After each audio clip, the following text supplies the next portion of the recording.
So today we are going to deal with the chapter that is basic concepts of chemistry. So your first chapter is some basic concepts of chemistry. So in your last class you have learned with many terms, okay, so finding of SI units, okay, so many terms you have learned. So we are continuing with the concept. So in today's class you are going to learn regarding dimensional analysis as well as laws, the different laws where the reactants will combine together to which will form a product, okay. So by then some laws are applicable, so all the laws you are going to study over here, okay.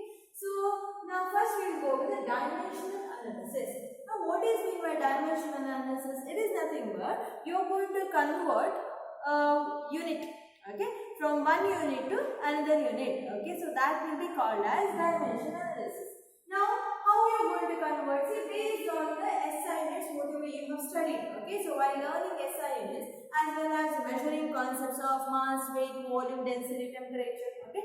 So by then you have learned regarding many of SI units, right? So learning with that SI units, it is easy to solve with these problems, okay.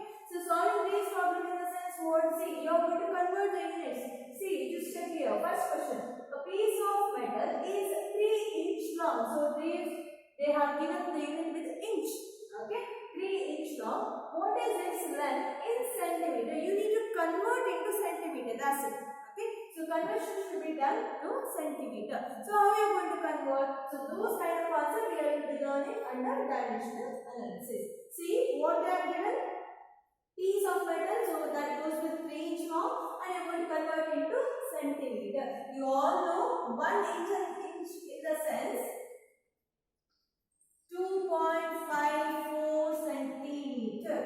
Okay, so 1 inch is equal to 2.54 centimeter. Now they are asking 3 inch means how much? Direct question. So what do you have to do? Cross multiplication. 3 into 2.54 divided by 1. Okay, so 3 into 2.54 divided by 1.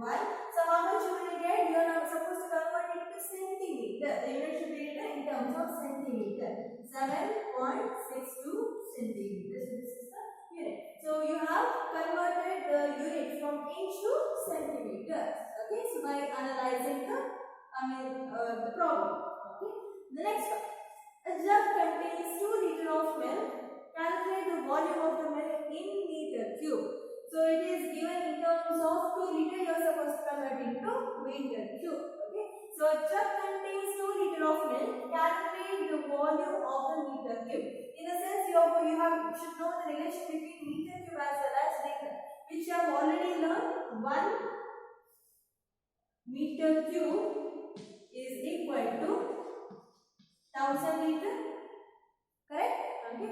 So now we want, see, they are asking for 2 liter. What is the meter cube? You know. Okay. So you can calculate also. 1 liter in the sense how much meter cube it comes. So that goes with 1 into 1. That is nothing but 1. 1 by 1000 is nothing but 0.001. Right? So now here, see, this is there with the meter cube. Now conversion. They are asking for 2 liter of milk. The jug will be having 2 liter of milk, and you are supposed to convert it to meter cube. So what is the amount of meter cube? So it means the cross multiplication 2 into 0.001 divided by 1. So what is the answer? The answer whatever you will get, so that is there with meter cube. Okay. The conversion will be done in terms of meter cube 0.002, or you can write into the power in the sense in terms of exponents also you can write. So you can take this point in the sense 1, 2, 3 comes as 2.0 into 10 to the power plus 3 or minus 3 if you are moving front. Okay, so right side if you are moving in the sense minus 3 meter cube. So in this way also you can write the answer. Okay. So the next topic that you are learning, that is law of chemical combination. In the sense when these reactants will react together, combine together, by that and the product formation will takes place. Mainly it causes or it happens because of this 5 laws, or it obeys these 5 laws. Okay. So what are these laws? See, this law, okay, these laws as well as its example is very important. Okay, so that can be asked for 2 marks. So there are 5 laws are there. So first one is known as law of conservation of mass, law of definite proportion by mass, law of multiple proportion, Gay-Lussac's law of gaseous volume, Avogadro law. So these are the 5 laws. Okay. So first one by one we'll see the first law, that is law of conservation of mass. So this was proposed by our father of chemistry, so that is Anthony Lavoisier. Okay. So according to this law, it stated that matter can neither be created nor be destroyed in a chemical reaction. Okay. So according to this law, it says that whenever a chemical reaction takes place, by that matter will never, you cannot create the matter as well as you cannot destroy the matter. In the sense, total mass of reactant will be equal to the product. Okay, so whenever a reaction takes place, total mass of the reactant, okay, after the arrow what we will write, so that is nothing but product, right? So total mass of reactant will be equal to the product. For example, if I take carbon as well as oxygen, combustion when it takes place, what you will get as a product? You are going to get carbon dioxide as a product, right? So carbon atomic mass is 12, oxygen atomic mass is 16 into 2, so that is 32, right? So what is the total over here? So that is 44. So total mass is 44 grams. So if you go here, carbon again 12, oxygen 16 into 2, that is 32. Okay. So here also it is nothing but 44 grams. So whenever a chemical reaction will take place, total mass of reactant will be equal to total mass of product. Okay. So due to that reason, whenever a chemical reaction you are writing, it is compulsory that you are supposed to balance the reaction. Okay. So by balancing the reaction, you will be able to identify the total mass of the reactant has consumed to form the product. Okay. So these will be equal in nature. So this is the law. So matter can neither be created, you cannot create the matter as well as you cannot destroy the matter when it goes with a chemical reaction. So it says that the total mass of the reactant as well as total mass of the product will be equal. Okay, with one another. So that will be considered as law of conservation of mass. Very easy law. Okay. The second one, law of definite proportion, which was proposed by Joseph Proust. Okay. So according to this law, so here majorly they have explained regarding mass. Okay. So law of definite proportion by mass. So what this law says, according to the law, a given compound, the statement is very important. When they ask you to write or explain the law, okay, you are supposed to write the same statement with the with one example. Okay. So now, what this law says, a given compound always have exactly the same proportion of elements by mass. Okay. So whenever a chemical reaction will take place, for example, if I take carbon dioxide. Okay. So now from what are the source that you will get this carbon dioxide? You will get it from plants, right? You will get it from vehicle, okay, as well as you will exhale also. So exhaling of carbon dioxide will be done. See, these all are the source of carbon dioxide. In the sense, from different source you are going to get the carbon dioxide. But okay, from wherever you will get carbon dioxide, the mass will be same. Okay, so whichever the source will be, from plant whatever you will get the carbon dioxide mass will be this one. So the carbon dioxide from plant as well as from vehicle whatever the carbon dioxide you are going to get, as well as by exhaling. Okay, the carbon dioxide whatever it will be this. The mass of this carbon dioxide will be same every time. Okay, so given compound always have exactly the same proportion of elements by mass. So if you go with the carbon, so that is with the 12, okay, mass will be 12, oxygen will be 16 into 2, so that is 32. Okay, so simplify. So when you are simplifying, how much you will get? 4 3s are 4 8s are, right? So simplified form. So whenever or from whichever source you are going to get carbon dioxide, so that carbon dioxide will be there in the same ratio. So 3:8 ratio by mass. Okay, so the mass ratio if you consider, so that will be there with the 3:8. From plant whatever carbon dioxide you're going to get, there it is 3:8 ratio. From here also it is 3:8. In the sense from exhaling, by exhaling also, so it is 3:8 only. So it will be same. Okay. So the mass proportion or mass ratio, it will be same. Okay. So whichever the source it will be. So that will be considered as law of definite proportion by mass. So this is regarding mass. So if you go with the volume, okay. So the same rule, law of definite proportion by volume, if you are considering with the volume, so that law is known as fourth law. Okay, so I just discuss this law later. Okay, so this law we can also call it as, we can write over here, law of definite proportion by volume. Regarding volume we are going to consider. Okay, so this was proposed by Gay-Lussac. The scientist's name is Gay-Lussac. So he has given his name. So Gay-Lussac's law of gaseous volume. Okay, so it is nothing but the same concept. So now according to this law, when gases combine or produce in a chemical reaction in a simple ratio by volume with same temperature and pressure. For example, now hydrogen as well as oxygen combines to form water molecule. Just balance the reaction. Okay. Now consider the volume. Here the volume ratio if we consider 2:1. Right? The volume ratio will be 2:1. So whenever the sources, from wherever you are going to get water molecule, the sources are different. Okay. Water you are going to get from different sources, right? So from wherever you are going to get water molecules, it goes with the same ratio. The volume ratio always it goes with 2:1. Okay. The ratio I am saying with in terms of volume. Okay.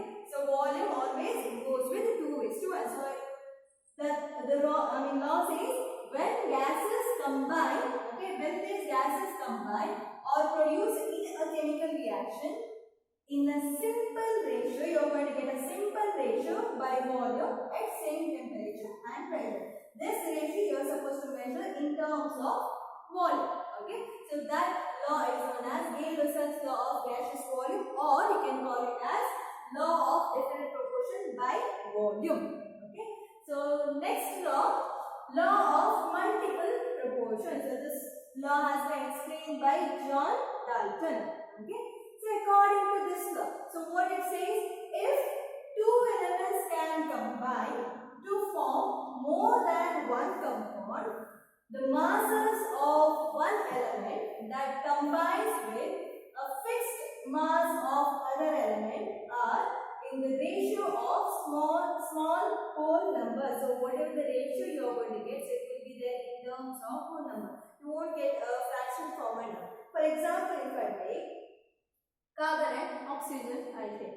So carbon and oxygen can combine in different manner, right? So carbon and oxygen can combine to form carbon monoxide, as well as it can combine and form carbon dioxide also, right?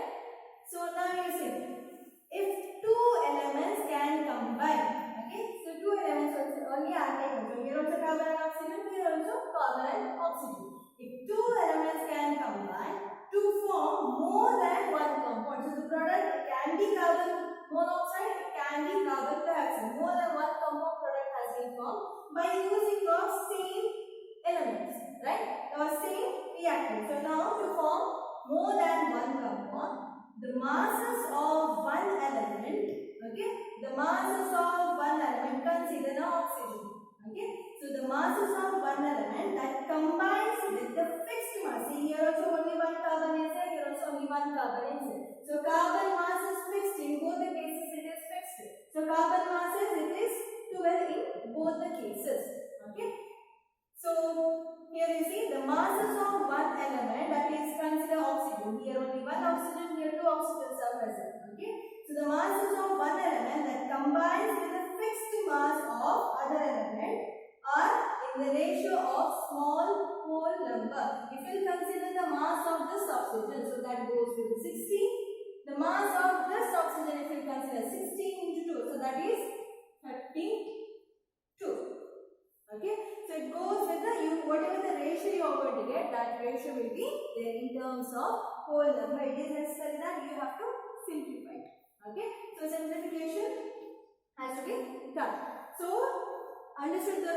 So this law says that if two elements can combine, now you imagine with the example, okay? If two elements, carbon and oxygen, okay?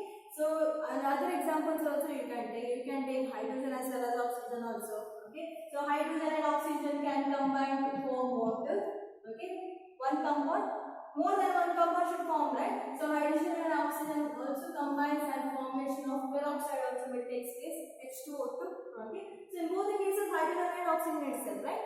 But if you go with the ratio, see hydrogen mass is fixed over here, oxygen mass is different. So hydrogen mass here it is, see hydrogen atomic mass is 1, right? So 2 into 1, 2. 2 into 1, 2. So now hydrogen mass is fixed, but here oxygen mass is different, okay? What is oxygen mass over here? So that is 60. What is the mass of oxygen over here? So that is 32. In the sense 1:2 ratio. So always it goes with 1:2 ratio. So this kind of law will be considered as law of multiple proportion. More than one compound will be formed by the same elements. By that how it will obey the law. So that will be considered as law of multiple proportion. Okay. And the last law, which is known as Avogadro law. So according to this law, it says that equal volume of gas at same temperature and pressure should contain equal number of molecules. When you go with the constants and same temperature as well as pressure should be maintained by forming the reactant as well as after forming the product also. Okay. So equal volume of gas will combine with one another. Hydrogen and oxygen itself I take. Okay. Equal volume of gas will combine with one another at same temperature as well as pressure. It should have equal number of molecules. The number of molecules here, see, law of definite proportion you have considered with the mass. This one you have considered with the volume. So the last law you are going to consider with the number of particles. So V, in the sense volume is directly proportional to the number of the particle or amount of the particle. So here you are saying in terms of amount of the particle or number of the particle. So amount of the particle, how are you going to represent? In terms of mole, right? So that will be represented in terms of mole. So you can write here 2 mole of hydrogen combines with 1 mole of oxygen to form 2 moles of water. Okay. So whenever this combination takes place, whenever these reactants will react together to form a compound, this will be syn. Okay. So 2 moles of hydrogen should combine, with 1 mole of oxygen, then only you are going to get 2 moles of water as a product. So mainly here volume it depends on the number of the particle or amount of the substance. Okay. So that will be considered as Avogadro law. So the next concept is Dalton's atomic theory, a very important theory. So it can be asked for 3 marks. Okay. So this theory you have already studied in your lower class. I'm just revising the concept. Okay. It is important.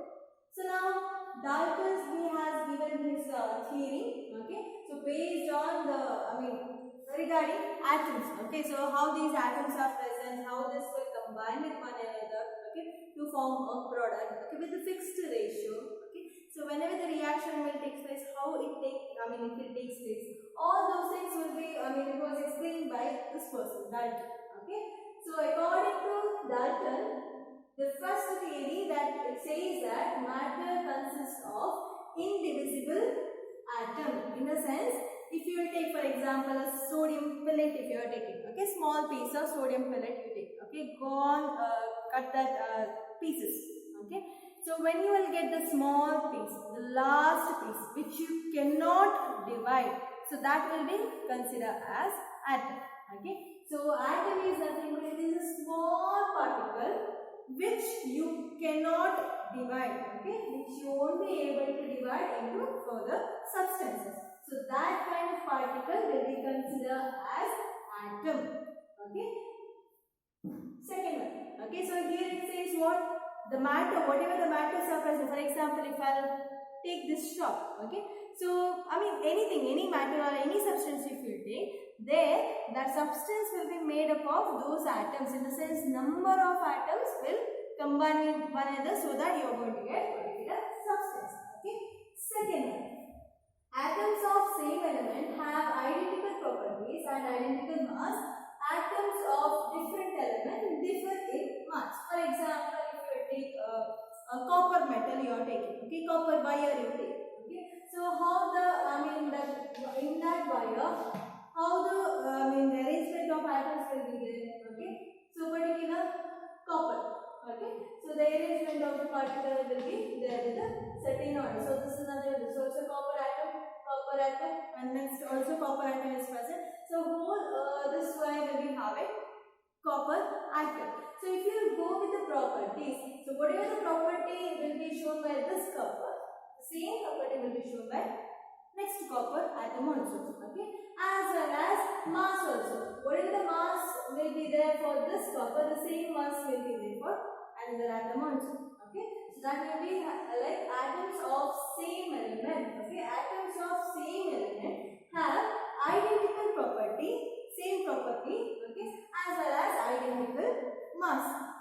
Atoms of different element differ in mass. For example, these are different elements, okay. So when these different elements, when these will combine with one another, by that the properties as well as mass will be different. So if you go with the mass of hydrogen as well as property of hydrogen, it is different when you compare with the oxygen, okay. So atoms of same element, it shows the same kind of property, in the sense identical property will be there as well as identical mass will be seen.